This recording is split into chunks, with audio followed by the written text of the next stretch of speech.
Yo, yo, yo, we got the film breakdown of Jack Jones. You guys don't want to miss this one. Man, this one's about to be a haymaker, man. Let's jump into it.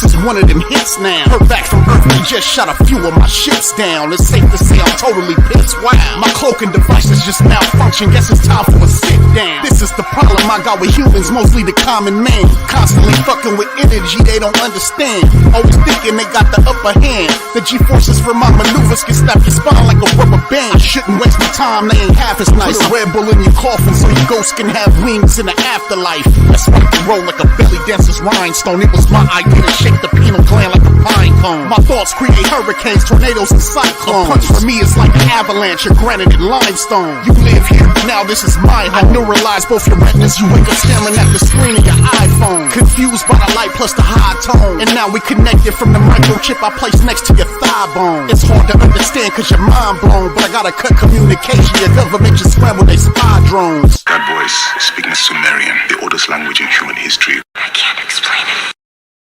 Showtime. It's your boy, Big Mike Raider. We're here in the building with my guy, Andy, to break it down for you. Andy, what's going on, man? Always good to see you. Yes, sir, man. I'm always excited to be on here. We got this new pickup, man. I'm excited by it. You know, he could ball big time, in my opinion. I was excited. I mean, when I heard the news, we were talking about it in the chat. I said, there's no way he clears waivers to us.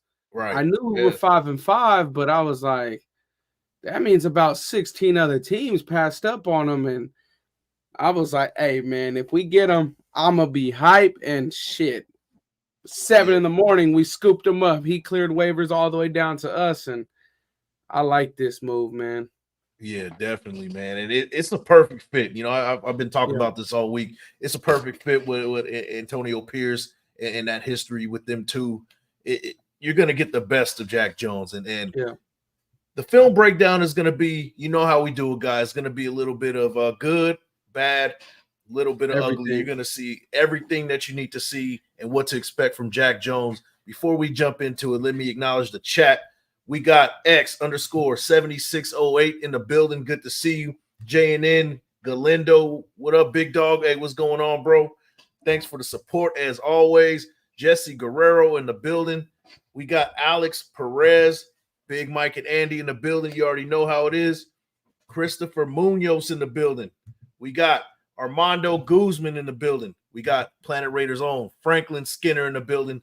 And make sure when you guys pop in here, you make sure you like the thumb. Hit the sub and share with your folks. Andy, before we jumped into this, man, give me your expectations. We're going to start a little bit. We're going to do it backwards. You know, usually after the film session, we talk about expectations for the Dolphins game. What is your expectations for the Dolphins game? And do you see Jack Jones playing this Sunday? Yeah, man. I mean, I definitely see him playing this Sunday. I don't think that the scheme will be any more complex than what he had to deal with Bill Belichick over there in New England.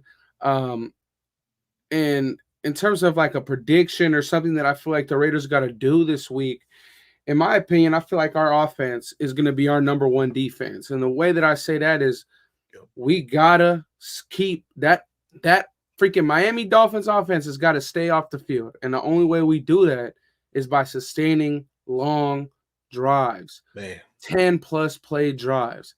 Yep. So this week, I know Max Crosby's a monster. I know Robert Spillane's a beast.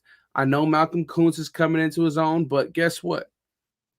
The best defense we're going to play is actually going to be on offense because that means that Tyreek Hill, Tua, Jalen Waddle, and all them boys is sitting down on a sideline. And maybe this is like for some people, not a really big fan thing to say, but bro, I'm not really looking for us to come out and win, bro. I'm looking for us to play competitive ball, like look like we belong in these moments, right? Like win, lose, or tie, like whatever happens, I want the Raiders to be in this in the fourth quarter competitive. Like I want this to be a competitive ball game. We knew that it was going to be a slugfest against the Jets defense, and it was exactly that. We knew that our defense held us in games for every single game in this season besides what, Buffalo? Yeah. So we knew that this defense was capable of doing what they did 2 weeks in a row. I believe there's what, 1 touchdown given in 2 weeks. Like, that's good football. Regardless of who we played, right? But that's still good football. And yeah, I mean, regardless of a win or a loss, I want to see competitive football. Like I said, I want us to look like we belong against these big time teams. We didn't look like we belonged when we played Buffalo, and that hurt. It looked like, damn, we're just not built for this. Yeah. But with this new regime, this new era, I want us to see. We're going to get tested with big teams right now. Like Dolphins, I want us to look like we belong. And if we win, that's the cherry on top. If we look like we belong against the Chiefs, that's the cherry on top. The what is it? The Vikings, they're going to most likely get Jetta's back by that game. Dobbs has been on a tear. We're playing some tough opponents. I think they're 4 wins in a row, 3 wins in a row. I would love for this to continue with the win streak. Don't get me wrong. I just want us to look like we belong in these games, man. Competitive football. I mean, we don't really all like those nerve-wracking, those heartbreaking losses or those almost heartbreaking wins, but I want us to be in the game in the fourth quarter with 2 minutes left. That's what I want. That's what I want. Bro, I agree with you, man. We're on the same sheet of music as always as far as the game goes. And, you know, I even said it. You said it perfectly. The best defense is a good offense, and we have to have sustained drives. Aiden O'Connell has to take some risks too. You know, this is a game where he's going to have to put his big boy pants on and really sling that ball down the field when needed. And if he can do that and Josh Jacobs gets going, we have a good chance of winning this game and keeping it competitive. I'm not saying we're going to win, but like you said, we want to see if we're going to be competitive in these type of games. And we got to take one of these next 2. Be honest, if we're talking about playoffs, we got to win one of these next 2 or both, if anything. But I hope Cincinnati loses tonight, man. Yeah. Look, last time I checked, they were down, but I haven't checked in about 30 minutes. So, but let me acknowledge Lou Molina in the building. Thanks for popping in. We got Mondo Reyes in the building. Thanks for popping in as well. Let's see. We got a question from. Okay, so we're good. 21-10 is looking good so far. We got a question from J&N Galindo. Is Jones playing Sunday? He has. I don't know. I haven't heard anything, but like Andy I don't see why not. I don't see why not. And you'll see it on the film breakdown that we're about to do shortly. The type of defense that the Patriots run is very complex. A lot of communication. And one thing you're going to see from Jack Jones is he's a risk taker. He reminds me a lot of a more athletic Marcus Peters, just because of the risk taking and he's gritty. He goes in there, but he's a better tackler too. So that's what you're going to get from a Jack Jones. Now, are we going to see him this weekend? I don't know, but this defense is not nearly as complex as where he was in New England. Season could be over for Cincinnati. I think Joe Burrow is out with a wrist injury. Oh man, that's a big one. Alpocalypse, he says, good to see you, Andy. Love your content, Mike. Keep it up. You know, as always, we're going to be doing this weekly. I keep my promises on that one. Armando Guzman Miller is back. Hopefully he plays. We need him for this game. He wasn't there when we played the Jets. Looks like we're going to be damn near full strength for this game. So, bro, that injury report was looking beautiful, man. Beautiful. Yeah. Parham, he was limited. Everybody that we needed to play for this weekend they were back at practice one way or another, whether it was full or whether it was limited. All 53 were out there. Yeah. We got Roger Teamer back, I believe, from IR. Yep. I'm not sure what moves we made to bring him up. I'm not sure if he's just a practice squad guy that we got. You good, bro? Yeah, I just saw something that scared the shit out of me real quick. Yeah, I'm good, bro. Oh shit! I'm not sure if that one, bro. I'm not sure if he's a practice squad or what, but it looked like everybody was out there. And yes, Al, I think Amik, even though the concussion protocol was going, I think he was still out there. Man. So that's big, but I mean, y'all know how I feel about Amik, man. I'm the #1 Amik hater, so if he's out there or if he's not, I'm real indifferent with that one. But Yeah, I already know, man. You're the biggest critic of Amik, man. But he's been showing up. I really don't want to see him on the field after what happened on Sunday. But if he does, man, that's good too. Let's see. One more question. We'll get this thing started. Which players need to step up for the Dolphins game? Man, it's going to be a team. It's going to be a team win if we do. Aiden O'Connell, Mayer, Aiden O'Connell, fucking everybody. Everybody. Devontae fucking Adams. Yep, definitely. It's How gonna do I be. check this injury report? Do I got to go on the Raiders? Oh man, I think Graf posted it on his IG. Oh shit! There we go. Let me see. Yeah. Dixon Cider. That's an interesting name. I know I'm crazy, but I say we win the next two. I hope you're right, man. That would be great. Then we can legit talk about playoffs in this situation. Let me see. Shout out to Graham Cam in the building. Big Mike, my dog. Andy, you know how we do it. Good to see you. My dog. Thanks for the support as always, man. All right. And shout out to T Severe, man. He says Merrick has to play big time over the top of Cheetah. Yeah, we're gonna have to bracket him. There's gonna be some bracket action for sure. That has to happen. Merrick has to have a big game as well. Without further ado, shout out to 805 Raider, by the way. Thanks for popping in. Without further ado, let's jump into this first one right here. We got 14 plays for you tonight, and we're gonna break it down for you play by play. And yes, Amik Robertson was on the he was back at practice already. Oh shoot, see. Yeah, that's crazy. Dope. That's dope. But oh yeah, okay. So we got my clips. All right, let's do it. Yep. So first play, first things first. Yep, first things first. You what was the first one you got? This one right here. It was this one. You got it. This is the right one. Okay. So it's the forced fumble one, right? Yep. So, all right, y'all. Like we said, when we do these, it's the good, the bad, the ugly. Thankfully for Jack Jones, a 4th round rookie going into the New England Patriots system. Bill Belichick, he's a system guy, so he's not just going to trust anybody to play that perimeter.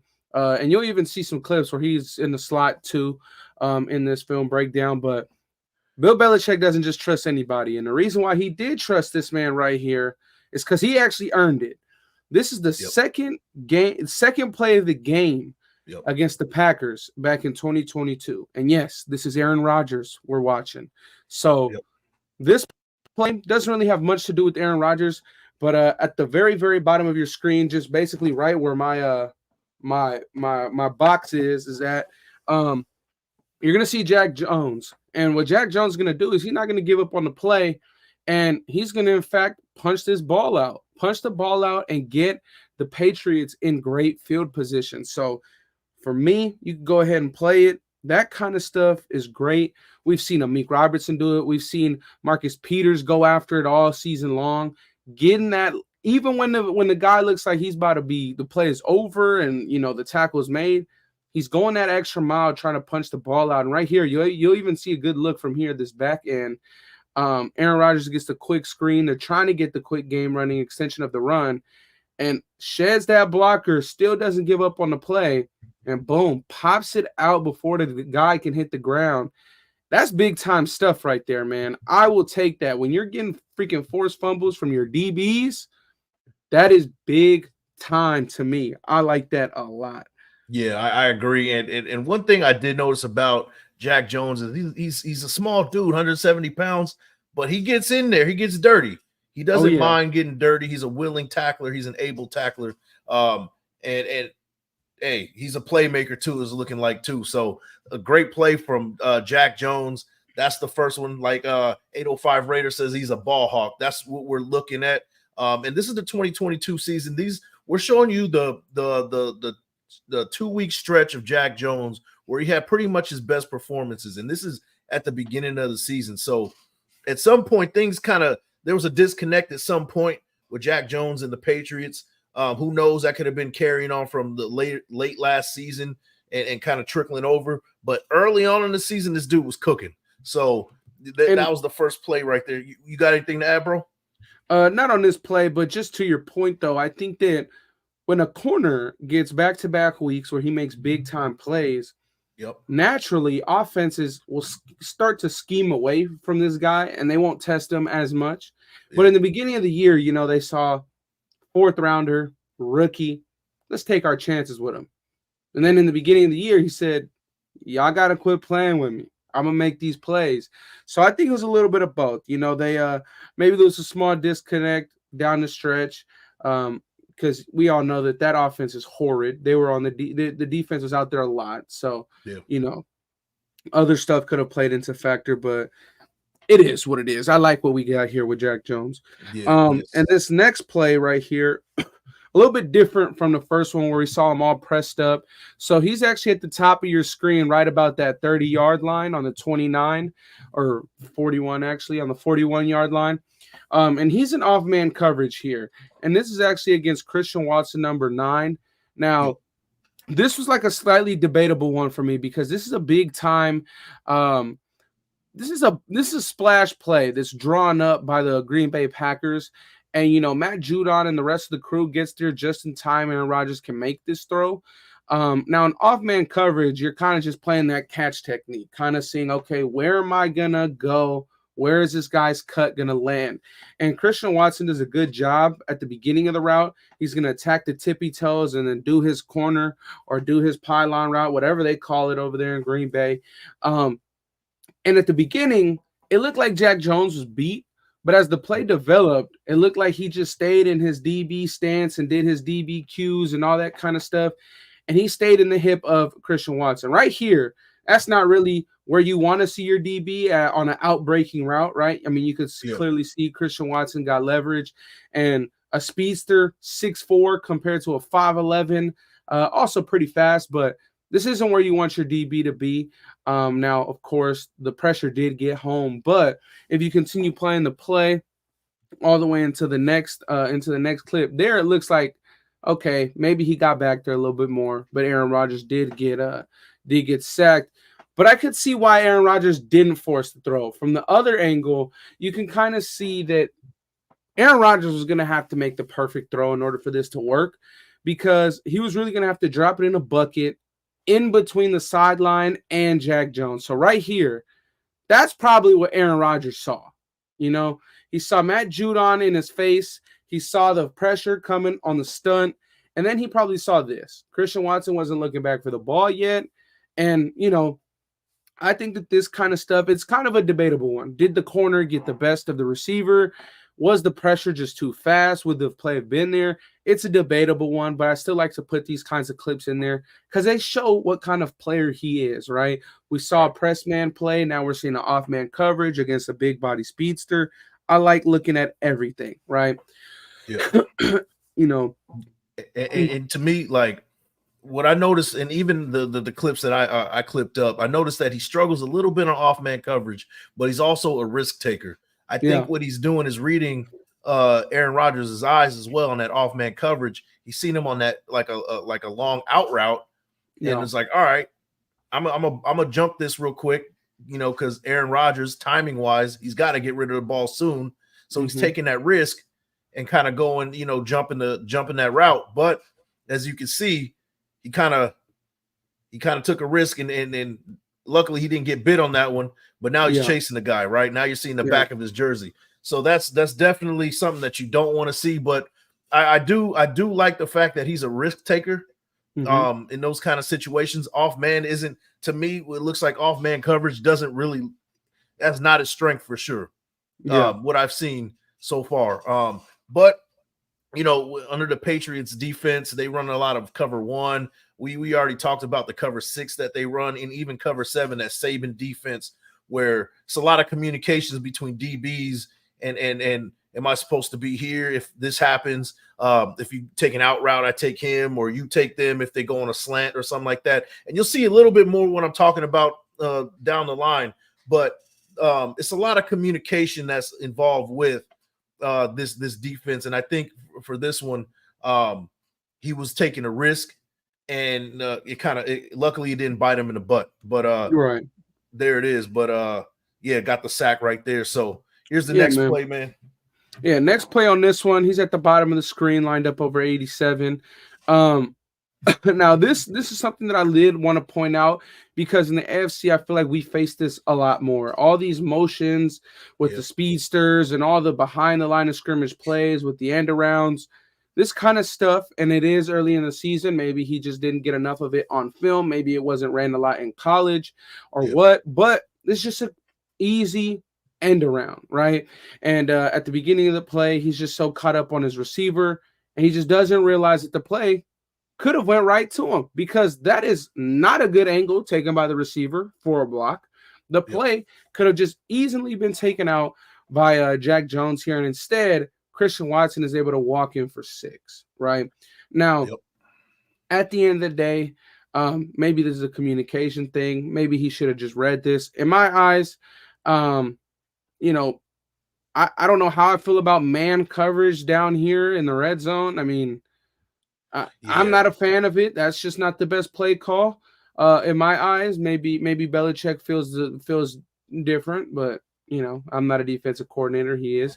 But yeah, you'll see on this end around, the guy just completely walks in for a touchdown. I do believe that's Christian Watson. Jack Jones is stuck on 87. I believe that's, I don't even know who that is, honestly. 87 for the Packers, but yeah, he's just glued onto him, and then the receiver walks in for a touchdown here. If you want to just play the rest of the clip on this one.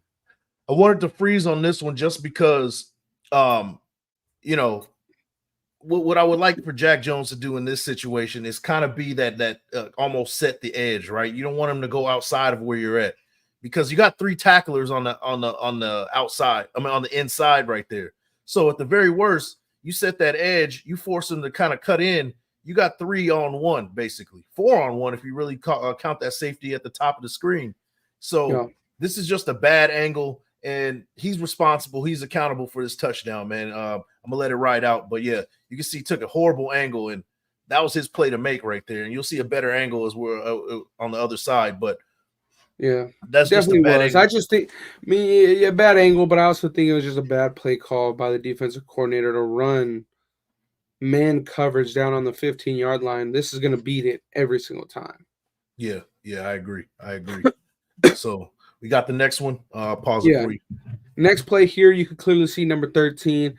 This is kind of like what maybe Big Mike was referring to when he feels like he's maybe the younger, more athletic kind of Marcus Peters, right? Because here he is in an off-man look, but here he's just going to be able to read Aaron Rodgers' eyes, kind of see how the play's developing, and the ball doesn't even go towards his side, but I really like the drive and the break and the route recognition he has on this play. If you play it, you're going to see the back pedal. As soon as he sees the wide receiver get on that in break on like a dig type route, he gets under it. And my guy, if that ball was thrown to 87, that is a pick. He jumps that beautifully. There's absolutely no play for this to nowhere for this ball to get thrown. Here at the bottom of the screen, he's covered. 87 is, I mean, shit. There's no way he even touches the football here. Yeah. But you know, really, really good job. He's just backpedaling and absolutely breaks down on the dig. I like this kind of stuff, man, because that right there just shows route recognition, but also that athleticism you were talking about of being able to go from your back pedal into a clean burst, undercutting whatever route gets in front of them or any ball that gets in front of them. That is nice stuff that you see. That also only comes from corners that are really, really comfortable and are smart, which means they're able to play fast. So I like this kind of stuff a lot. I'm not sure if you got something to touch on or add to that, but I like this play a lot. You covered it perfectly. I mean, just the route recognition, just him, you know, kind of just recognizing what's going on in the game. Just you can tell that he has a brain for the game as well. Just undercutting that, and if he throws it right there, that's a pick. Luckily, he goes long on that one, but I think you know. A lesser quarterback is making that throw and is getting picked off. We've seen that so many times. You know, a lesser quarterback is, stepping up in the pocket, thinking he, anticipating that guy's going to be open. Already kind of maybe even Tua makes that throw. Who Yeah. knows? Yeah. I mean, that's a possibility. I mean, this is Aaron Rodgers we're talking about, and we're going to see another angle of it. I don't know if we'll see too much of what we're talking about here, but you see him. You can't really see too much of that. I'm gonna let that ride out, but that's the. And we were talking about Aaron Rodgers. Now here at the bottom of the screen again, you see Jack Jones. Now Aaron Rodgers was actually, he was actually a victim of Jack Jones this game, because on the previous drive they ran the exact same route to the exact same side with I think the exact same receiver Lazard towards Jack Jones. The only difference is that last drive they were backed up near their own end zone and they just needed some free yards. Allen Lazard picks up a first down on a quick out route. Great corners have route recognition. Great corners are able to understand the route concepts, and they also factor that in with the line to gain and how well their defensive line is playing. The reason why I say this is because if he was beat on this exact same route the drive before, a good corner is going to have that in his memory bank. And that's exactly what happens here as Jack Jones makes Aaron Rodgers pay on a pick six. Again, that going from that back pedal into that break, stealing any underthrown ball, and he takes this one to the house, man. To the house. Big time plays. That is route recognition. That is understanding concepts, understanding that Aaron Rodgers wants to get this ball out, undercuts it. Lazard kind of falls a little bit, but regardless, that was getting picked off. And really good. Something that I wanted to add about this, those hands were receiver hands. Those were late hands. I was about to say that. Those were late hands. Those were late hands. Most DBs catch with their body. This guy undercut that shit so well that he underran the fucking throw himself and had to catch it on his right shoulder pads. That was really good ball skills by Jones, Jack Jones there. I believe they like to call him Jack Jack, so we'll see if his nickname sticks here in Vegas. But pick six, making Aaron Rodgers, Mr. Discount Double Check, a victim of number 13 right there, man. Yeah, the athletic play, read the route, took a risk, and made a beautiful catch. Those are receiver hands, like you said. I mean, what more can you ask for? If that's the best, of Jack Jones, I'll take that all day. And under the right situation, this is going to work out for us. Let's see the next play right here. Beautiful play by Jack Jones. Yeah, so on this next play, now we see this versatility, right? So maybe at this point in the game, I'm not sure if the Patriots had a little bit of depth issues or what happened, but Bill Belichick said, hey, man, they're no longer targeting you on the outside. Let's put you on the inside in the slot now. And that's exactly what happens. And guess what? He thrived. Now, here, he's not in the same off-man coverage like he was, where he was about 10 to 12 yards off. Now he's more in the intermediate, where he's about 6 yards, 6.5 yards off the receiver. And Aaron Rodgers tries to test him again, and there's nowhere to go again. This time they're going to try and run him deep, and my goodness, does he run the route for the receiver. This is bad. Bro, he almost had a second one on this one. There was nowhere for this receiver to go. There was nowhere for that ball to get placed for him to even have a chance. That kind of stuff, I like that. To be able to slide in from the outside after making a pick six early on in the game, to have that versatility to kick in on the inside, which we know we've got a lot of interior slot corners on this roster, a ton. So I'm not sure how much he'll be asked to be doing that, but it can be if need be. You know what I'm saying? So there's that. And for me, it looked like the coverage that they were running, they was almost like a cover one, right? Or a man type of coverage, because because he was definitely on a man. It looked like there was another slot corner on the inside of him too. So that's what tells me that he was still playing that outside corner position, but just that the way the formation went, the guy that he was supposed to be on, he's on him on that inside right there. So he did show that he can play the slot position, even though he was more of a, perimeter guy. Perimeter guy, but playing in the cover one man coverage type of deal. So What I like best about that play that we just watched, though, and we don't have to go back to it, but the leverage, right? He's in the slot.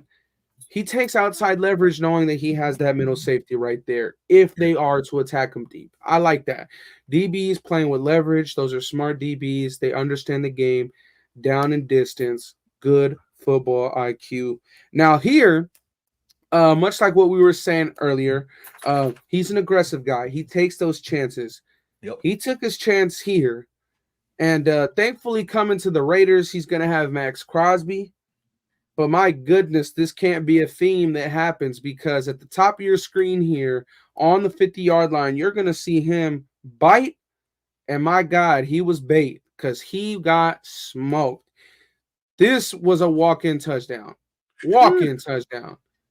He thought they were going to hit him with an out route again. He thought he was going to walk into the end zone again, and he thought it was going to be pretty. For whatever reason, even the best of them, Aaron Rodgers, don't see how wide open he is, and they don't let up a touchdown. But my goodness, he could have walked in to the end zone here. Walked in. So that aggressiveness, you know, it could bite you in the ass a little bit, but I'm fine with it if you're getting pick sixes. I'm fine with it if you're causing forced fumbles. You know what I mean? What I'm not fine with it is if you go 7 games in a row and you give up about 2 to 3 big plays of those and we get nothing in return, right? At that point, I'm going to start calling for you to be more disciplined and more into your defensive assignments. But, you know, if you got to give one to get one, I'm fine with that. Yeah, definitely, man. And, you know, this is a rookie. You know, this is rookie year. You know, he's flying high off the pick six, and he wants to make another play. And he, you know, you can argue and say that looks similar to what he got the pick six, but just on the opposite end of the field. You know, so he was already he was. You know, he was already sniffing. You know, he has blood. He's sniffing the blood out there. There's blood in the water. There's blood in the water. So he's trying to make a play. Rookie trying to make a splash. I get it, but you got to have some more discipline on that one. And it's excusable. And luckily for him, Aaron Rodgers didn't find him, and number 21 kind of saved that play too. So on the blitz. So that was a heat check. You know, that was a heat check. He got a forced fumble earlier on. Then he gets a pick six. He's in that honeymoon phase. What can go wrong? What can I do today? If I already got a pick six against A-Rod, I got a forced fumble. Shit, everything's going right. And I mean, technically, you know how DBs think. If the ball didn't get thrown to him, man, I made a great play. So for him, he's probably like, fuck it. Oh, well, nothing happened. But what I like best is that this is right after he got smoked, right? Right after the exact play after. He comes in. Aaron Rodgers realized the play before. The time isn't there. I got to get the ball out quick. And Jack Jones here makes a great play on the quick game on the screen. I believe that's Aaron Jones. We know he's no slouch, number 33.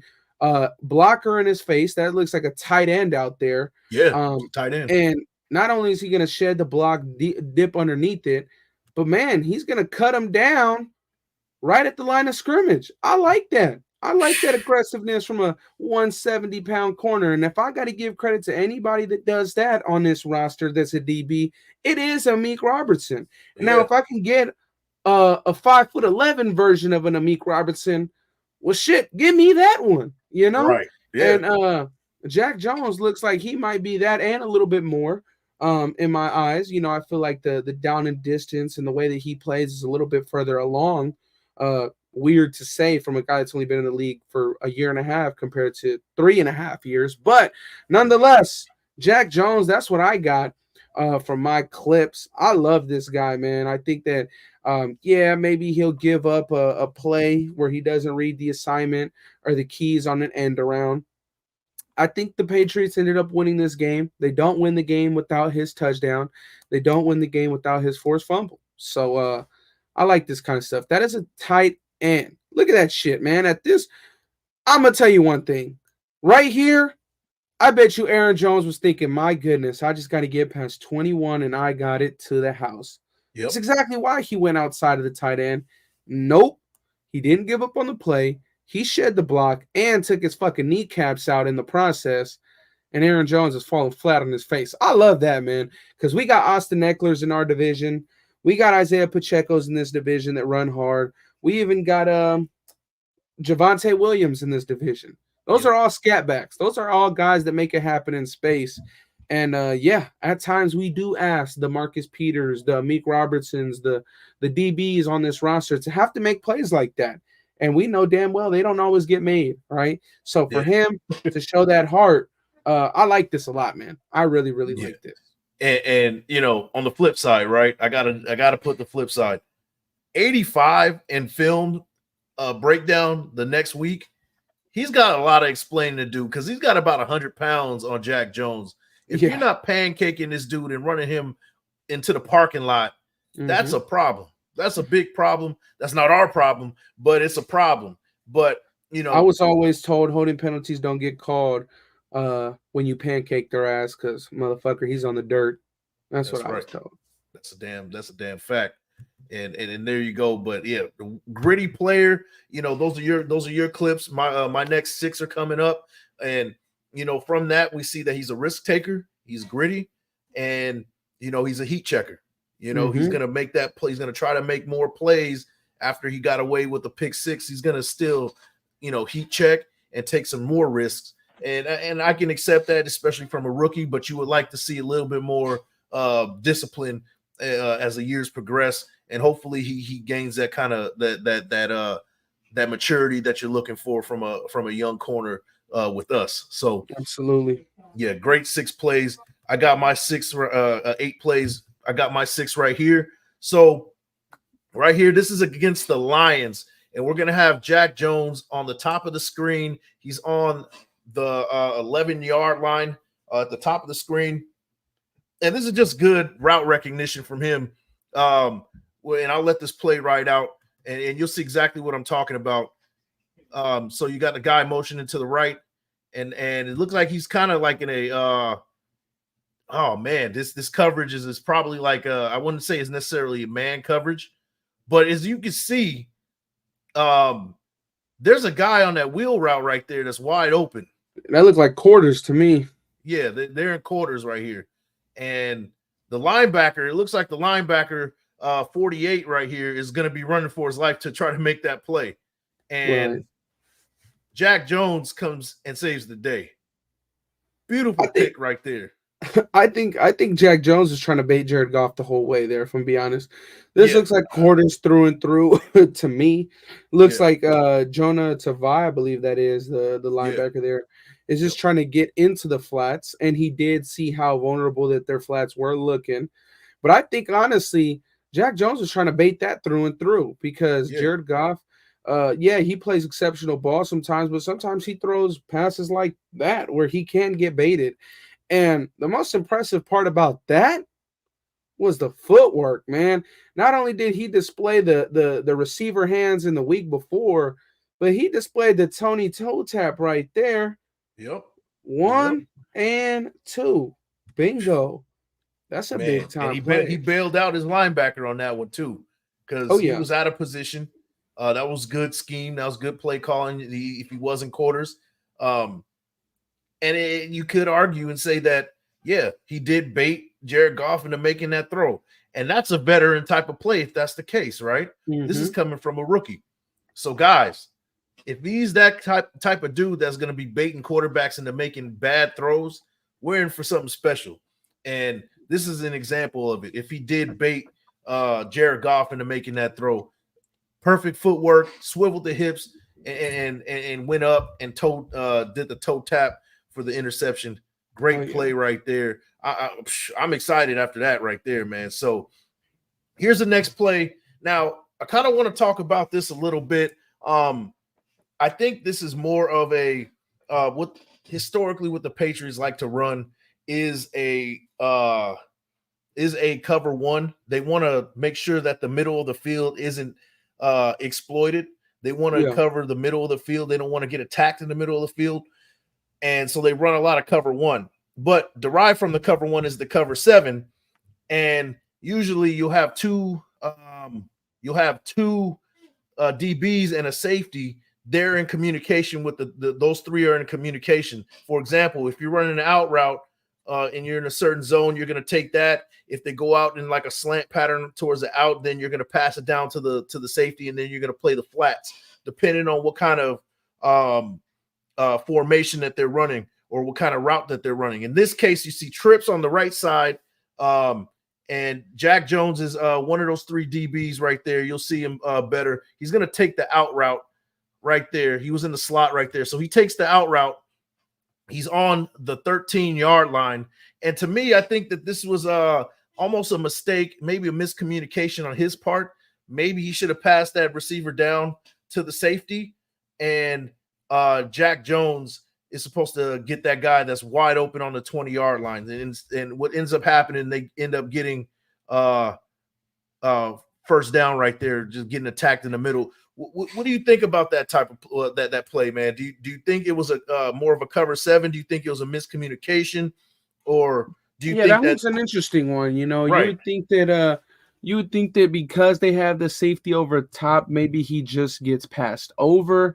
What we do see a lot now in the NFL is these double moves. So if he did pass him over, and then it would have been a corner post, they would have had a touchdown in the middle of the field, because that safety went basically playing like a Tampa 2, you know, the outside half.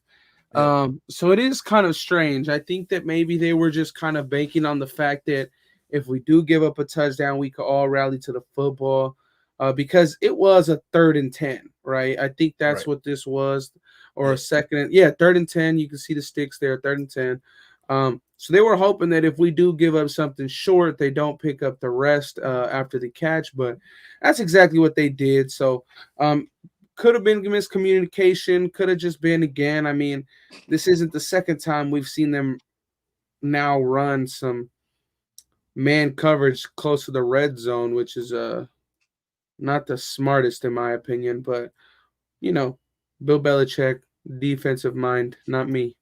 Yeah. And a lot of this defense that they do run is based on communication between your DBs. And to me, that seems like a miscommunication. Now, you know, in certain scenarios, right? Like if they're on their own 20-yard line and it's 3rd and long like that, or even, you know, 3rd and 10 plus, and you leave that guy open, then you can live with that. But this is in Patriots territory, and you know, it just doesn't seem right. The communication seems off to me. I think you should have passed that that receiver that he was on to the safety and played the flats, and then he would have been in a better position to make that play. So you're going to get the other angle. You're not going to really see much on this one. I'm going to let it ride out. But you see number 13 right there, takes the guy, and then one guy right in the middle wide open, he gets the first down on 3rd and 10. So that good, bad, and ugly, guys, that's what it's about. That's a learning experience. But with the Raiders, he's not going to see that kind of complex type of defense. We don't see that from a Patrick Graham. So, you know, he can kind of etch a sketch that out of his head and kind of, you know, learn a more simplistic where he can kind of pin his ears back and play that gambling playmaking type of defense that we've seen from him in previous plays. So here's the next play right here. He's in the slot position. You know, this shows his versatility. He can play the slot position. So if we need him to play slot position, he can do that as well. So we're going to let it ride out. Let me see. Where is he right now? Right up in the slot, gives up the inside. Gives up the inside, but you see he runs an out route, so now he's in good position. Now, is that luck? I don't know. Sometimes it's better to be lucky than be good. Again, I think he understood the fact that he had 32 there on the inside, and he had his linebackers there.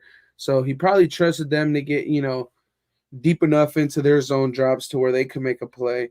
And kind of just hoping that maybe they didn't run like an angle route with their running back out the backfield to take the running back out the play. But he was probably, you know, believing in his in the rest of his guys, right? I'm gonna take the outside. Or you know, that also could just be a film thing. They probably seen something on film. Maybe that was a failed pick play too, you know, with the design that they were trying to run there. It looks like they had a receiver running in that area too. Yeah. But who knows? Regardless, I mean, that's another one where he just ran the route for the receiver. Yeah, basically ran the route for a receiver, so that's good. If that's film, then he's studying his film. He's smart. And just situational awareness, knowing that he has number 32 in case he does run that inside route, so he can take more of a risk and run the route with him, knowing if he does run like a slant, 32 is going to be there to kind of help him out. So you see a better angle right there, and he's in good position to make a play with a more accurate throw. If he's trying to, throw it more to him, he's picking that off as well. So it's a guy that's always in the right position at the right time, man, for sure. Like that's what you're going to get from Jack Jones. Here's the next play, and shout out to Graf. Hopefully you're feeling a lot better, man. I appreciate the support, man. I'm looking forward to hearing Coffee and Convo tomorrow, and I appreciate the compliment, man. Next play right here, and this is exactly what we're talking about. Gambling once again. He's a gambler. Perfect for Vegas. You'll see right here. In the slot again, huh? In the slot again. You see him in the slot right here. Oh, and there you go. He's running that almost like a China route, 7 route kind of deal. That Hunter Renfro. Yeah, that Hunter Renfro. And he got bit. Gives up the first down. So, his risk taking is gonna get him a bit, but it's also gonna pay in dividends. So but it's a give and take. You got to make those smart moves, those smart type of plays at the right time. And I think it's a calculated gamble, right? I'm not saying he's going out there and just, brain dead, mindlessly going out there and trying to make plays. I think that with film study and seeing tendencies and things like that, that's kind of what you're getting from him, making those type of plays. Right. I think they're educated guesses. Definitely educated guesses. In this case, he guessed wrong. And I'm going to show you right here. You'll see it. So thankfully, we got a guy like Nate Hobbs that won't make him have to take these guesses in on the slot. Exactly. He thought he was going to run like an inside, like slant route, and he turned around and gave him that Hunter Renfro, and then he got beat. Now then you see the back of his numbers right there. So, good, bad, and ugly. Get me flashbacks of a guy like Amik Robertson. Yeah, definitely. So but that's what you get. That's what you get from him. That's what we're pretty much telling you. You're going to get some risk taking. You're going to get him making plays, calculated risk, not anything that's like now a guy that's like calculated risk to me is more of like a Jonathan Abram, right? Different position, but he was very like just kind of mindlessly taking risks. What you get from Jack Jones is more of a calculated gamble rather than just kind of going there like like a hammerhead. He's kind of able to weigh out his options mid play. Yeah, exactly. You're gonna get a more cerebral DB who takes risks. Here's the next play right here. Solid play right here. He's on the top of the screen right here.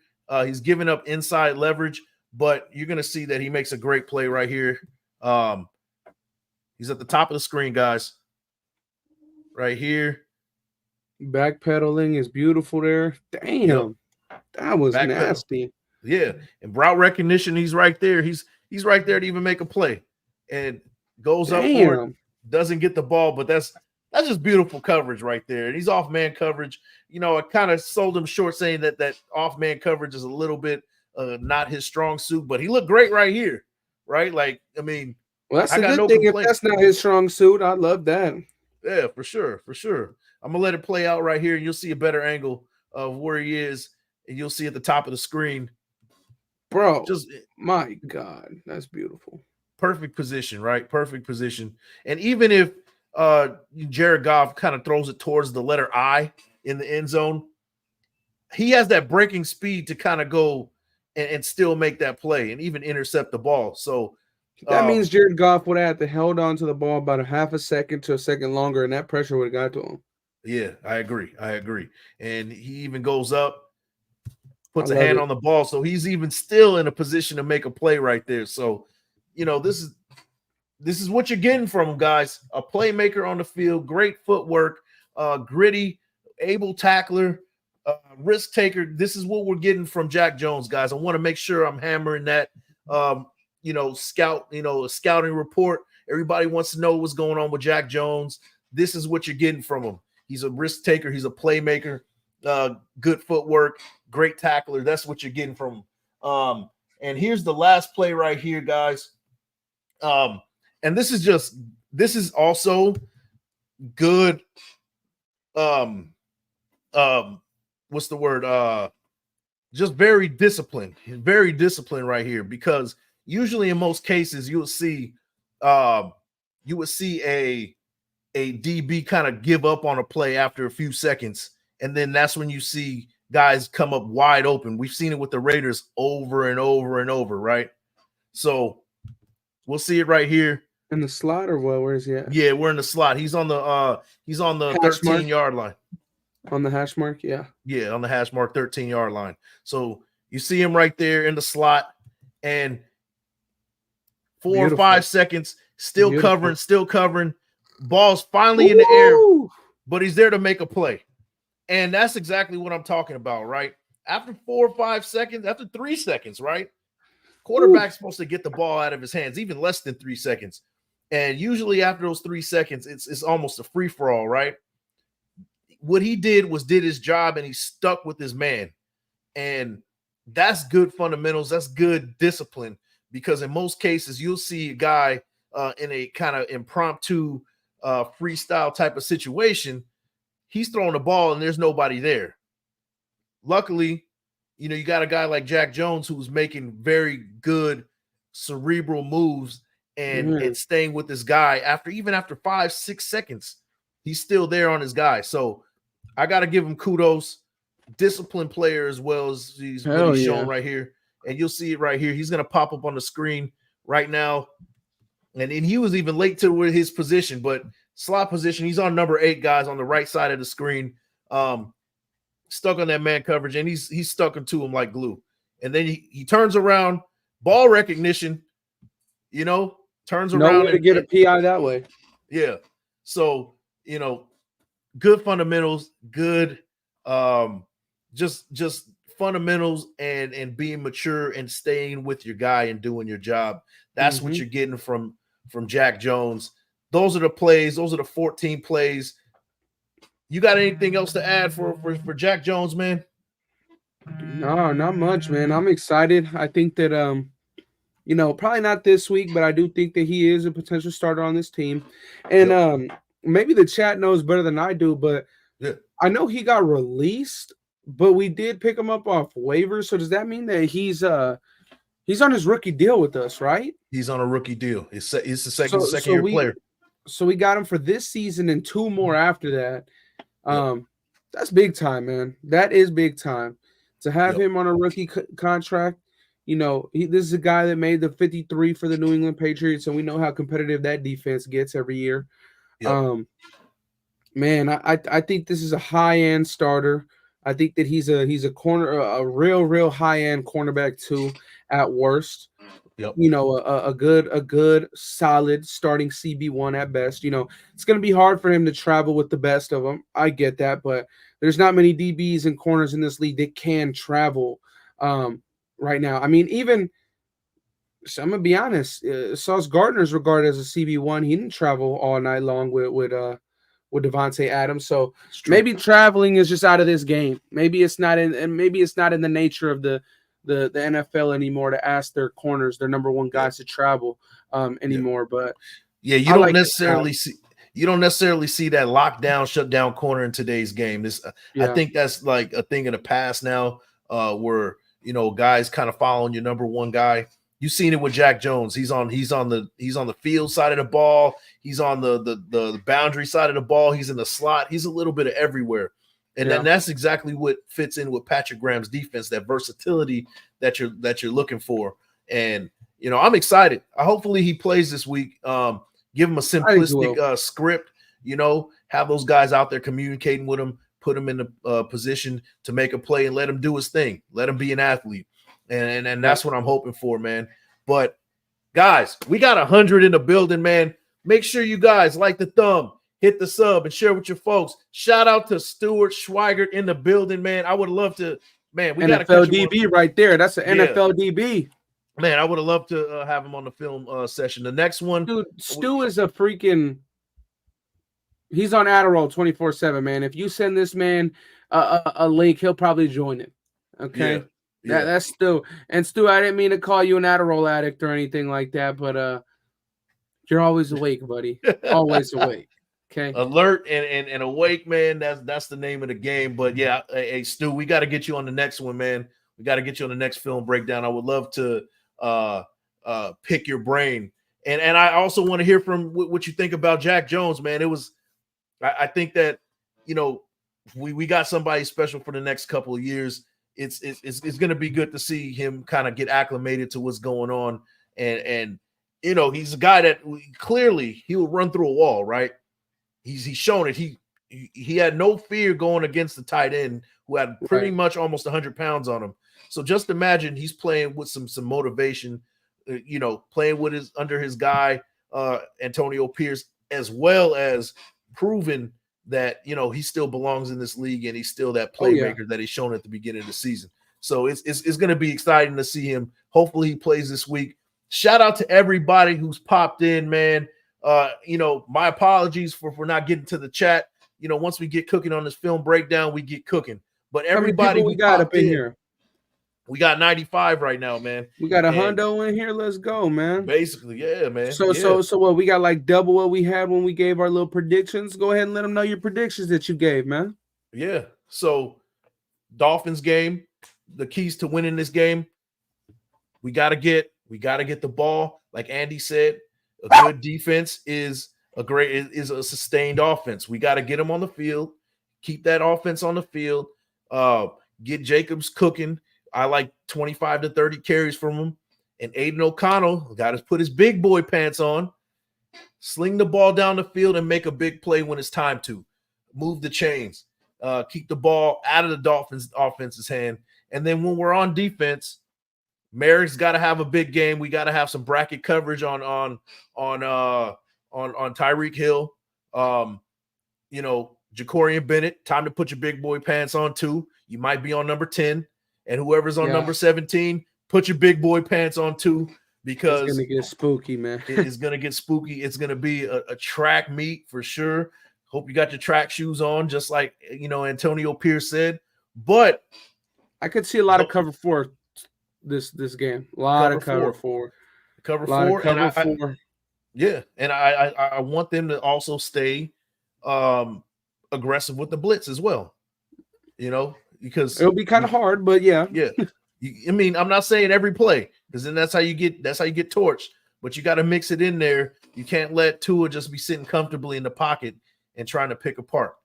This is a tough matchup, man. All around the board, it's a tough matchup. You know, it would have been easier if this was the Dolphins of old that maybe had the star-studded guys on the outside, but no run game developed yet. But my goodness, now they've got a run game, you know, and that's what makes this whole thing hard, is that, like, you want to play the cover 4, you want to be with 2 safeties in the back end all time, all game, facing a team like this, but it's like, well, you're saying now these guys can run the ball too, and now you're saying Raheem Mostert can get one crease and go 80 yards.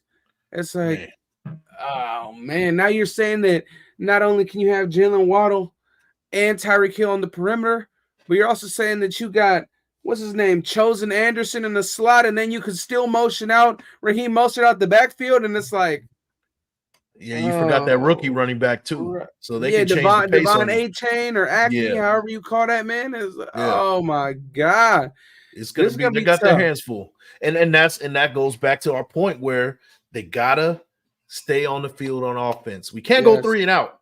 There's no way we go 3 and out, or this game is gonna get out of hand. We can't have any 3 and outs. We got to sustain long drives. We got to get points off those drives as well, whether it's 3 or 7, more 7s and 3s, but long drives and getting 7s, more 7s and 3s for sure. So it's going to come down to the offense. And I want to see Devontae have 100 yards against Jalen Ramsey again, or I don't know how much did he have when we played him last year against the Rams? He had a lot, didn't he? Like 60 and I don't know if he had 100, but he had a touchdown, I believe. He got most of his yards at the beginning. Remember, he did that one-handed catch play. Ooh. Yeah, so Hey, he can get it. He can get it done. He can get it done against Ramsey for sure. So, Oh man, I like these matchups. I'm not gonna lie. I mean, I said it. Remember last time we did this? Each time there's a number one corner. I like it because that means Devontae Adams is gonna be one-on-one more, right? Yep. Then he had like 90 yards this game, so that's exactly what I like to see. I think Devontae Adams even said it too in the presser. He said the exact same thing. Like when they got a stars to the corner, I like it too because it gives me more one-on-ones. And hopefully they are that confident in Jalen Ramsey. I'm not sure if they are because of that injury. Fresh off the injury, then who's their other corner? Xavier Howard. Yeah, he's kind of dropped pretty low in production as of late. He used to be that ball hawking guy. Yeah. But I still don't want to test those guys. I still don't want to mess with them, let them gain confidence or anything like that. But that pass rush is serious. Bradley Chubb, so Bradley Chubb is like, I fear him the least on that D line. Honestly, they got ballers there on that D line. I think they got Christian Wilkins, Jalen Phillips. Their linebackers are good. Javon Holland at safety. Holland at safety. Like, we've got our hands full on both sides of the ball. Now, with that being said, though, their defense isn't the greatest this year. Like their offense turned the page and their defense kind of went back a chapter or two. Like they kind of stayed stagnant.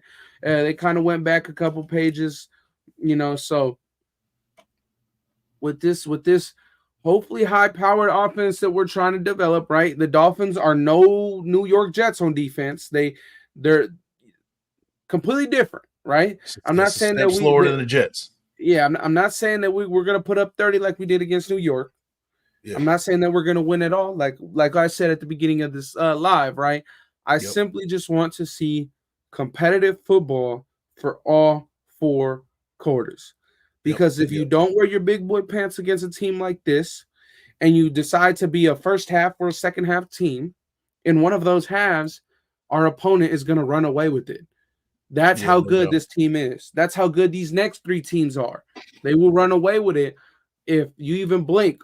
Josh Jacobs said, don't fucking blink. So let's do that. Let's not blinking. And let's see who earns themselves that parking spot at the facility, right? We all heard about it. Let's see who earns that parking spot at the facility. It was Robert Spillane this week. We got to give him a parking spot MVP award week in and week out. Who we think is going to be? Yeah. I don't know if it's just a defense thing. Is it just a defense thing? It might be just player of the game, offense and defense. Hey, this game is a Josh Jacobs parking spot MVP game. Parking spot of the week? Okay, I got Josh Jacobs getting that parking spot, man. I'm telling you, 25 to 30 carries. If you get about $125 to $150, we're in the game. So, you know what I'm gonna say, bro? I'm gonna stick with the offense. Yeah. But I'm gonna say this certain individual keeps going on his momentum that he built last week. And now that Aiden O'Connell can know that, hey, I could just throw it up to your ass and you gonna moss a motherfucker. I got a rookie, little Michael Mayer, getting his little parking spot MVP. Hey, he might have a short walk to practice on Wednesday, Thursday, and Friday coming up. So maybe that's just me wanting Michael Mayer to get parking spot MVP, but Robert Spillane got it this week. I think Michael Mayer is going to have to make some big contested catches again. And use that big frame of his to really play basketball a little bit, box out the DB, box out the linebacker, and move the chains for us a lot this game. Maybe it's on these boots that we saw that they were designed to him a couple weeks back. But parking spot MVP. I hope it's Mayer. It probably end up being like fucking Max Crosby with like 30 tackles for loss and 10 sacks or some shit like that. But shit, it may go to nobody. Who knows? Man, who knows? AP may be pissed off. Yeah, hopefully it goes to somebody. Shout out to Hit Stick Stepper, Big Mike. We're gonna need to get extra possessions by causing turnovers. Really, that. Yes. And then that's that. If we get turnovers and then sustain those drives, hey, we're winning time of possession. That leads to GA Patriot. Shout out to you. He says key to victory, clock control. That's what it's about. You got to have the ball. I would love to see the Raiders have the ball for about 40 minutes in this game. that time of possession, if we get to 40 minutes, hey, we got us a win. 10 minutes a quarter. I love that. Yeah, I mean, that'd be great. It's a lot to ask for, but the way this we've invested for us to be able to do that kind of stuff. Right. We've invested the offense to be able to do these kinds of moments, right? Yep. When you play the Kansas City Chiefs and the Dolphins and the Vikings back to back with Antonio Pierce, we've clearly made and created an identity. And for us, that's to run the rock, give the ball to number 8. Yep. Don't fumble the fucking football, okay? Man. And we had 3 fumbles, dude. 3. Yeah. Zeus, that can't happen, JJ, and JJ again. Yeah, on that long run. Yep. Can't happen. It can't happen. But I will say this: the Dolphins have shown a history of once they get punched in the mouth, they kind of fold a little bit. And the Raiders have that grit that we're looking for to kind of punch the Dolphins in the mouth. And usually you got a gritty team versus a flashy, run and gun type of team. Usually that flashy team gets hit in the mouth. So, if the Raiders got that identity, they got to really show that identity in this game. And it's got to happen early too. You can't wait. The Dolphins technically haven't won a game against a team that's 500, right? Right. That's a fact. Let's see. Receiving defense. Damn. I mean, their D line isn't really.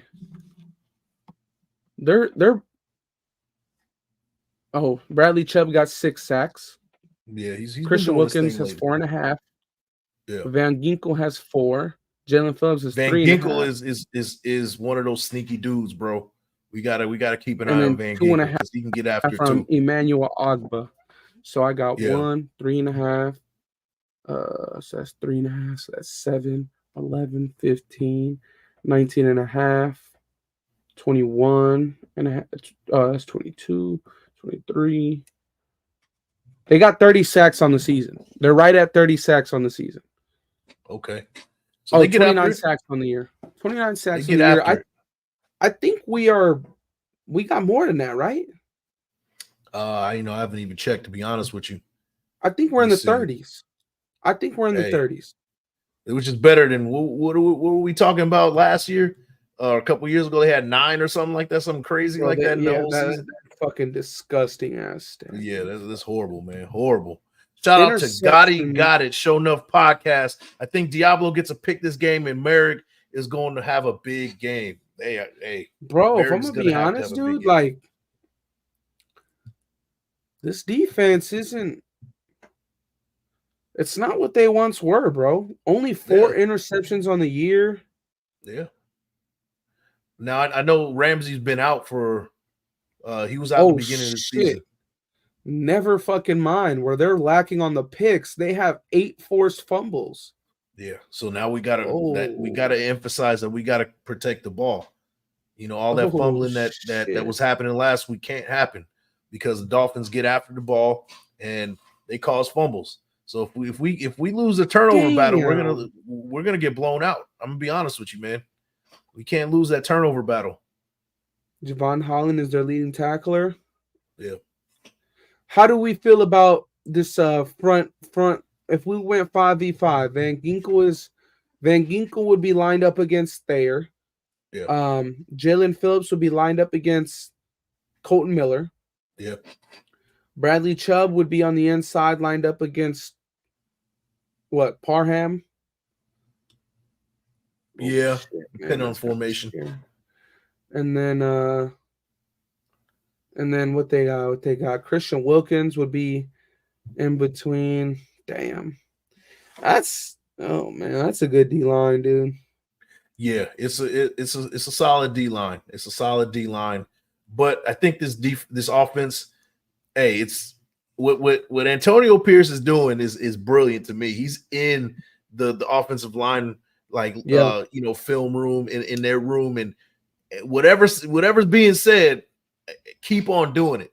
Keep on doing it because we're starting to see we're starting to see what we expected as advertised with this offensive line. So what the fuck? What's Tyreek going Hill on? has 2 tackles on the season. Are you serious?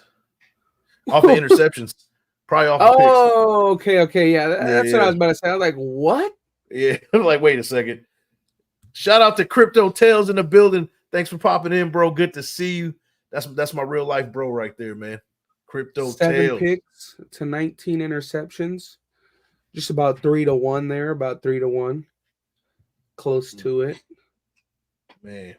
I mean, bro, oh shit, they got Braxton Berrios in the slot too. Cedric Wilson is on the Dolphins. I forgot about that dude. We got our hands full, man. I'm telling you, we got our hands full, but I think Who we'll cares be all right, about Chase Claypool? That's a bum. We know Alec Ingold real well. That's kind of scary. Yeah. Shout out to Daniel Malero. Yo, my fellow degenerate. Hey, Daniel Malero, man. They got the Dolphins minus 13.5, man. How do you feel about that? That's ridiculous. That's ridiculous. So they think that they're gonna beat us by 13? Yeah. So we're basically 14-point underdogs, 13.5. Yeah, that's crazy. That's crazy. I'm picking Raiders plus 13.5. So hey, people who are into betting, if you're betting on the Raiders, I don't bet on the Raiders, but if you do, plus 13.5 Raiders right there. If you want to pick the money line, it's a big payday. So, but that's a risk. That's a risk.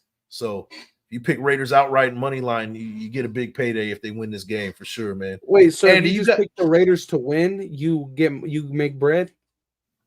Yeah, like stupid bread, bro. Shoot, let me see. I like the sound of that. Yeah, if you pick the Raiders, hold on, let me pull it up. Let me pull it up. Bear with me, y'all. Let me see. My fellow degenerate. Shout out to Daniel Malero. That's my degenerate right there, man. We talk betting all the time. Let me see. How many turnovers do we have on defense? Let me see. They had 4 I know picks. We got a shit ton. We're like top fumbles. 10 in interceptions right now, for sure. Let me see. Yep. So 13.5. If the Raiders win money line, it's a plus 550. So if you bet $100, you get 550 you make plus 500. Oh, 550. So it's a plus so 550. So you get $650. Yeah, you get your 100 back plus the 550. Damn. Okay. So they're on 12 turnovers on the year. Well, actually, forced fumbles isn't a turnover, but they have 4 forced fumbles to they have 8 forced fumbles to 12 to 4 picks. So they have 12 whatever the fucks, right? We got 9 picks and 5 forced fumbles. So we're at 14. We're getting killed as the fucking giveaways. That's where our turnover differential is shit. That's where we're getting killed right now. But if we had our turnover differential, if we had our giveaways from last year with the defense this year, bro, we'd be like 7-2 right now, 7-3. Right. Shout out to Crypto Tales, about to make me put in a crypto parlay this weekend. Hey, plus 550 on Bovada, bro. You know where it is. Daniel Malero says plus 360 money line. I'm finding 550 on Bovada if you want to check it out, bro. But hey, 360 is not bad either. It's not bad either. Let me see. Hit stick stepper, Big Mike. We have to sustain a lead early against the Flippers and not play from behind if we want to steal a dub. Yeah, we can't let them get ahead. We can't let them start fast, or it's going to be a long day for sure. Hey, Andy, I got a question, bro. I got a question. What do you think? What do you think about Antonio Pierce? Staying in Vegas and kind of waiting till not last minute, but waiting a little bit later to get into Miami. Yeah. How do you feel about that? Yeah, I think he's just trying to go for the comfort part of it, of just staying in-house for longer, then kind of just getting the traveling in the day before, right? I think he's trying to leave, on Saturday or Friday? Yeah, something like that. I think on Saturday, because we get our injury report Friday. Yeah. I don't know. Me personally, I don't really know how to feel too much about it, because we tried the whole thing of being in Buffalo, right? We were in Buffalo for we were in West Virginia. Yeah, damn near the entire week. Yeah. And we came out and looked like butt. Ass. Yeah. Like, so I don't know. I don't really know. I feel like, I mean, I know he has been practicing earlier. I think that was the whole thing that he made him practice earlier. Yep. Oh, Arnold said he asked the team. Yeah. So the team wanted to stay. Interesting. Yeah, I don't really know how to feel. I mean, if it works, fuck it. But he said that they were scheduled to be in Miami right now, practicing or some shit like that out there. But I like this, man. I like the fact that he's going to his staff, he's going to his players. What do you guys feel comfortable with? What do you think is gonna work for you guys? And yes, Arnold, he's letting the team be accountable. If the OC goes up to Josh and say, what plays do you want to fucking run? And you shit the bed, well, it was on me, but it was also your fault for not getting your guys to execute, right?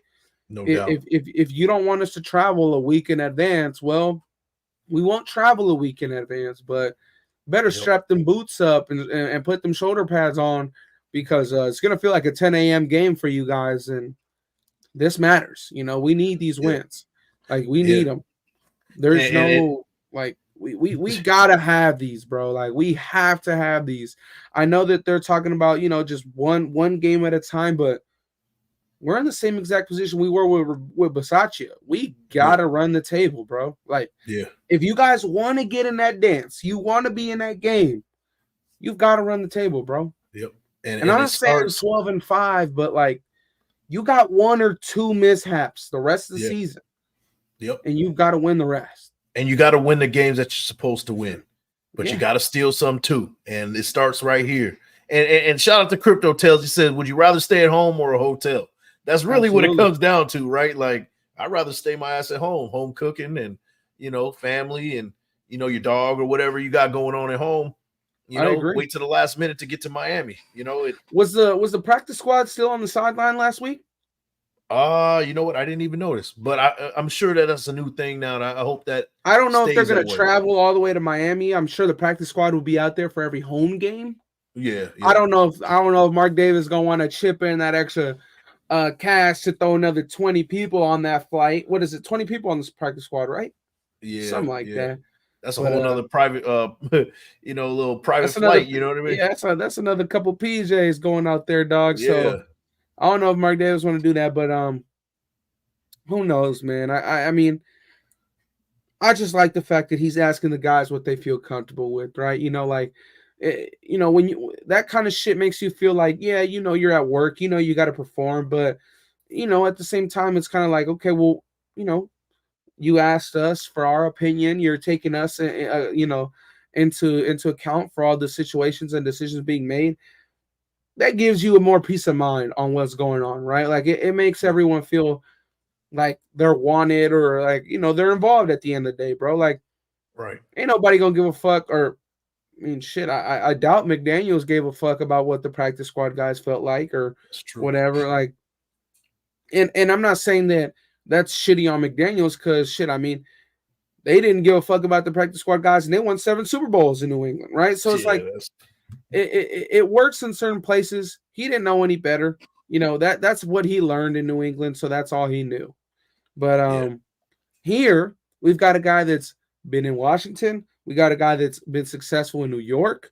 And most importantly, bro, he put those pads on, bro. Like, he knows what it's like to suit up week in, week out.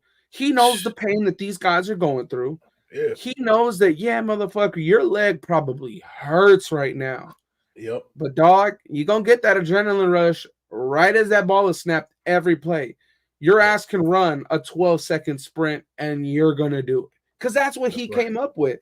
Like, that's his era of ball. Like, motherfucker, you could break your hand and still play, motherfucker. Like, you could break your hand and go get a game-winning pick. Like, that mentality that he's instilling in these guys, bro, that's infectious, bro. Like, they're gonna look at Robert Spillane. If a motherfucker has a broken hand now, they're gonna be like, bitch, get your ass out there. Like, nah, he broke his shit. not only played the rest of the game, had surgery, didn't miss a practice. It's infectious, bro. Then he gets a game-winning play. Yeah. Get your ass out there. If you're a quarterback Yeah. and you didn't just hurt your fucking hand, get out there. Yep. Get out there. Man, I mean, I guess a receiver too, receiver, but fuck it, dude. Yeah. Dude, get out there. You're gonna play hurt. Bro, Meek Robertson was over there jumping up and down after he got a samurai kick to his fucking dome. Yeah, for real. In the game. And he was over there, he looked like the happiest guy on earth in the locker room. You know what I'm saying? Yeah. So it's like, contagious. There you go. I don't know what the fuck word I said. But, shout out to the Gafler, man. Yeah, but hey, I do that shit all the time too, man. But sometimes you got to make some shit up on the fly. Just keep the flow of the fucking words going. But bro, dog, I like the fact that he's keeping the team involved. I like the fact that it seems like, I'm sure, 3 weeks in a row he's gonna ask Josh what he wants to do, Josh Jacobs, and I mean. Seeing Devontae Adams get his issue, hopefully, that 90 turns into 100 this game, right? We saw that slope continue to go up for Josh when he came in, and I mean at the end of the day, we gotta just what was it? What did that man Max Crosby say? We just gotta stop them from scoring as many points as we do. That's it. That's all they gotta do. It don't gotta look pretty. Our motto isn't win pretty. It's just win, baby. Just win. That's that's our motto. It ain't pretty. It's just let's just win this bitch. At the end of the day, man. Shout out to Daniel Malera. All these analysts acting like we don't have a chance. Yeah, I'm not expecting it. I mean, you shouldn't expect it either. They're not going to give us any love, probably ever. I would. And that's another. Yeah, it is what it is. Shout out to Arnold. No chance of Miami nightlife affecting games. That's another thing. That's another thing. No Vegas nightlife. Miami's a little different. Miami's different. Yeah, I never been, so maybe you're right. But so I've heard. I haven't been either. But you see it though. Like Miami road games, the road team, they come out flat. You've seen it from time to time. Look at what happened to the Broncos. They got 70 put on them being out in Miami. So, I mean, they're also in fucking Denver. What the fuck is in Denver? A couple of mountains, Yeah. So they got to Miami and probably lost their mind. You know what I mean? Like they're probably like, what? There's water here? What?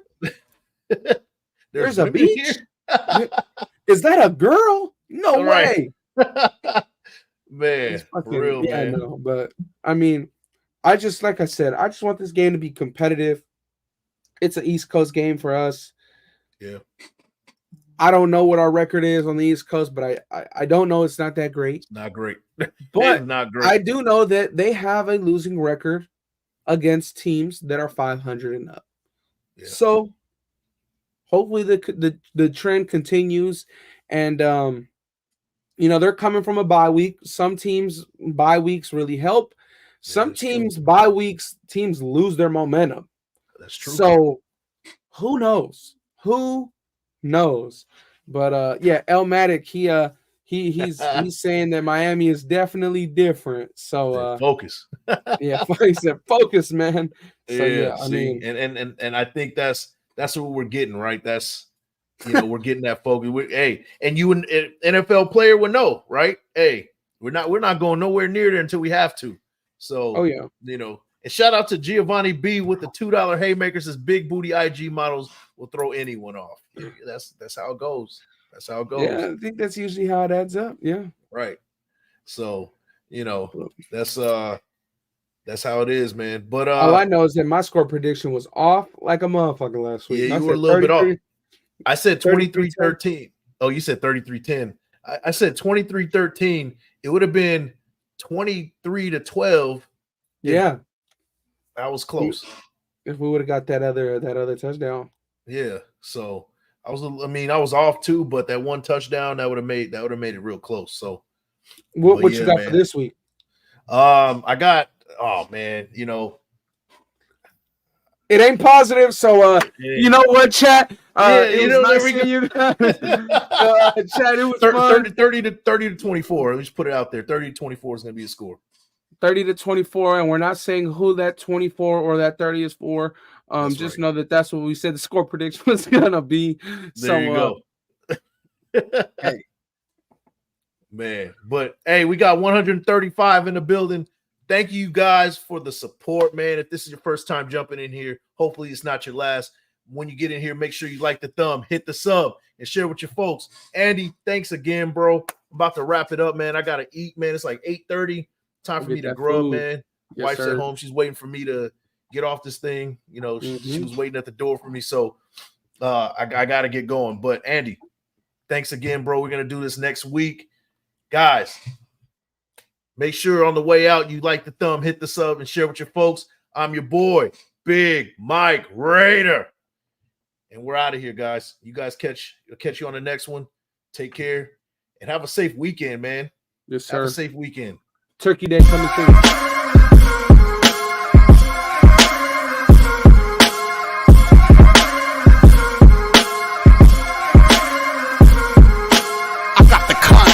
This is one of them hits now. Heard back from Earth, we just shot a few of my ships down. It's safe to say I'm totally pissed. Wow, my cloaking device is just malfunction. Guess it's time for a sit down. This is the problem I got with humans, mostly the common man. Constantly fucking with energy they don't understand. Always thinking they got the upper hand. The G-forces for my maneuvers can snap your spine like a rubber band. I shouldn't waste my time, they ain't half as nice. Put a Red Bull in your coffin so your ghost can have wings in the afterlife. Let's rock and roll like a belly dancer's rhinestone. It was my idea to shake the pineal gland like a pine cone. My thoughts create hurricanes, tornadoes, and cyclones. A punch for me is like an avalanche of granite and limestone. You live here, now this is my home. I neuralize both your retinas, you wake up staring at the screen of your iPhone. Confused by the light plus the high tone. And now we connected from the microchip I placed next to your thigh bone. It's hard to understand cause you're mind blown, but I gotta cut communication. Your government just scrambled they spy drones. That voice, speaking Sumerian, the oldest language in human history.